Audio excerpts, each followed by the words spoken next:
লোকসভায় যেভাবে বহিরাগতরা ঢুকে পড়েছিল সেই প্রসঙ্গে সোমবার বিকেল 4টেয় পশ্চিমবঙ্গ বিধানসভার স্পিকার বলেন, পশ্চিমবঙ্গের বিধানসভায় এরকম যাতে না হয় তার জন্য একটা মিটিং ডাকা হয়েছে।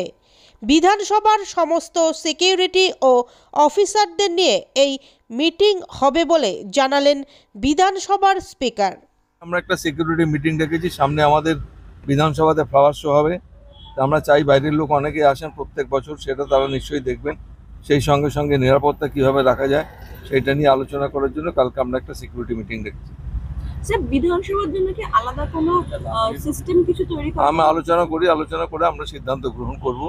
আমরা চাই সবার সহযোগিতা নিয়ে বিধানসভা শান্তিপূর্ণভাবে চলুক এবং সেই ব্যাপারটা দেখার জন্য আমরা সবার সহযোগিতা চাইব। কাদেরকে ডেকেছেন এই মিটিং এর জন্য? এটা আমাদের অফিসিয়াল, বাইরের কোনো মিটিং কাউকে ডাকা। স্যার, সর্বদল কোনো বৈঠক কি ডাকা হবে স্যার? এই এখনো কোনো সিদ্ধান্ত গ্রহণ করিনি। ঠিক আছে।